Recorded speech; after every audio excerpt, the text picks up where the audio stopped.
Oke, di video kali ini aku pengen cerita ke kalian peraturan baru di TikTok. Jadi, di TikTok itu kita harus nunjukin wajah kita di video. Karena kalau misalkan nggak nunjukin wajah, itu bakal dianggap pelanggaran. Dan poinnya lumayan juga kan. Jangan sampai sih akun TikTok kita itu kena pelanggaran. Jadi ini buat kalian yang belum kenal ya, nama aku Vian, aku udah join affiliate dari tahun 2022. Di sini aku pengen cerita-cerita aja ke kalian pengalamanku di affiliate itu kayak gimana. Jadi ini no edit videonya, aku pengen cerita santai-santai aja ke kalian. Kalau kalian ada pertanyaan, kalian tulis aja di kolom komentar. Dan ini ada playlist soal aku cerita soal sharing-sharing affiliate. Tinggal kalian lihat di playlist yang ada di YouTubeku. Jadi gini, di TikTok itu kalau misalkan kalian ngupload konten, sekarang harus nunjukin wajah. Supaya apa? Supaya nggak dianggap pelanggaran. Selain itu ada poin plusnya juga buat kita, buat akun kita, apa? Jadi personal branding. Karena kayak yang kalian tahu kan, persaingan di era sekarang itu bener-bener kenceng banget. Mau itu persaingan di offline, apalagi di online. Jadi kita harus terus belajar dan mau nggak mau harus adaptasi. Jadi kalau di TikTok, kenapa kita nunjukin wajah itu penting? Bisa jadi personal branding kita. Jadi orang-orang tahu, oh ini nih yang punya aku nih, mukanya kayak gini, pakai kacamata, ada behelnya, sama pakai topi. Jadi mereka tahu, oh ternyata si Vian ini orangnya kayak gini nih, cara ngomongnya kayak gini nih, penyampaiannya kayak gini nih. Jadi orang-orang tahu gitu loh, Vian itu siapa. Jadi kalau kalian ngupload konten, usahain kalian juga nunjukin wajah. Terus, itu juga jadi kayak semacam wadah buat kita belajar. Nah, belajar apa sih? Jadi, kita bisa belajar untuk ngomong di depan kamera itu kayak gimana, berani nunjukin nunjukin wajah di depan kamera itu kayak gimana. Awal-awalnya emang nggak nyaman banget, karena aku udah ngerasain sendiri. Pertama kali ngonten di depan kamera itu ngeblank. Bayangin, kalian udah depan kamera, klik play, terus kayak, aduh, ngomong apa tadi ya? Apa ya? Mulainya gimana ya? Aduh, apa ya?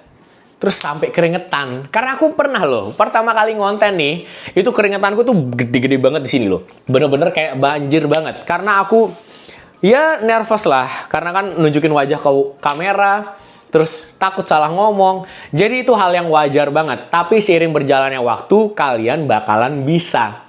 Jadi kalau ngonten di depan kamera ini, itu bisa ngelatih kita supaya kita bisa lebih pede ngomong di depan kamera, apalagi di depan banyak orang.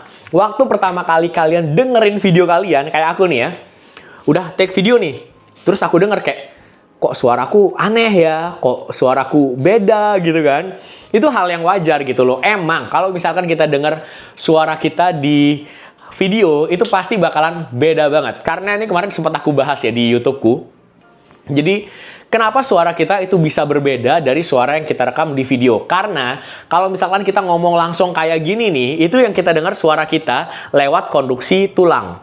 Lewat tulang-tulang ada di badan kita. Sedangkan kalau kita nonton video kita di HP, itu perantaranya itu lewat udara. Jadi suara kita tuh kedengarannya beda, dan itu wajar-wajar aja.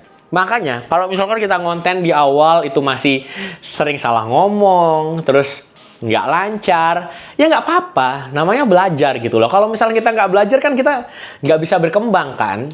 Terus, poin plusnya dari kita nunjukin wajah, muka kita nih, di konten kita, affiliate, mau itu di TikTok apa Shopee, itu bisa bikin orang-orang atau brand itu lebih tertarik sama kita. Jadi kalau misalnya kita cuman promosiin kayak ini minuman ya, kita videoin cuman minumannya aja, ya orang cuman lihat minuman aja. Tapi kalau misalkan kita kasih lihat wajah kita nih, kita bisa ngasih emosi di sana. Kita bisa ngasih kayak, wah ini minumannya bener-bener enak banget. Jadi muka kita tuh ada muka freshnya, ada muka senengnya, ada muka terhaus aku. Terus ada kayak ngasih tahu ini beneran enak atau enggak. Jadi ada emosi di dalamnya. Kalau misalkan cuman videoin barang terus pakai lagu, itu kayak, itu hal basic. Semua orang udah bisa. Anak kecil itu bisa. Ya masa kita mau kayak gitu kan? Makanya menurut aku nih, nunjukin wajah di konten, apalagi di era sekarang, itu bener-bener penting banget. Karena mau sampai kapan, kita mau terus-terusan, mau yang jalan santai, mau terus-terusan jalan yang enak-enak, nggak mau jalan yang susah. nggak bakalan ada perkembangannya. Karena yang aku lihat nih, orang-orang yang emang tumbuh dan berkembang itu orang-orang yang mau ngelewatin tantangan, orang-orang yang emang mau ada challenge di hidupnya. Ini salah satu challenge-nya juga sih dari TikTok. Kalau kalian itu harus ngontennya nunjukin wajah. Kalau misalkan nggak nunjukin wajah, itu gimana mau belajarnya gitu loh. Jadi itu dia itu ya, soal TikTok affiliate itu kalian harus banget nunjukin wajah di era sekarang ini. Aku nggak tahu ya, di Shopee apakah juga peraturannya kayak gitu, harus nunjukin wajah juga atau enggak. Coba kalian yang udah join di Shopee itu apakah bener harus nunjukin wajah juga di Shopee atau enggak. Kalau di Shopee aku nggak pernah baca peraturan yang itu ya, tapi ya tetap aja sih di Shopee aku juga kontennya nunjukin wajah. Karena aku ngonten di TikTok, itu aku upload juga di Shopee. Tapi yang penting nggak ada watermark dari TikToknya. Jadi itu dia tuh penjelasan aku soal konten di TikTok itu harus banget nunjukin wajah. Jadi kalau kalian ada pertanyaan lainnya soal TikTok affiliate, kalian tulis aja di kolom komentar. Nanti aku bakal jawabin pertanyaan dari kalian. Kalau kalian udah nonton, thank you banget. Dan jangan lupa, kalian like, comment, share, and subscribe supaya aku semangat terus nih buat bikin konten ke kalian setiap harinya. Jadi segitu aja videoku. Sampai ketemu di video selanjutnya. See you guys. Dah!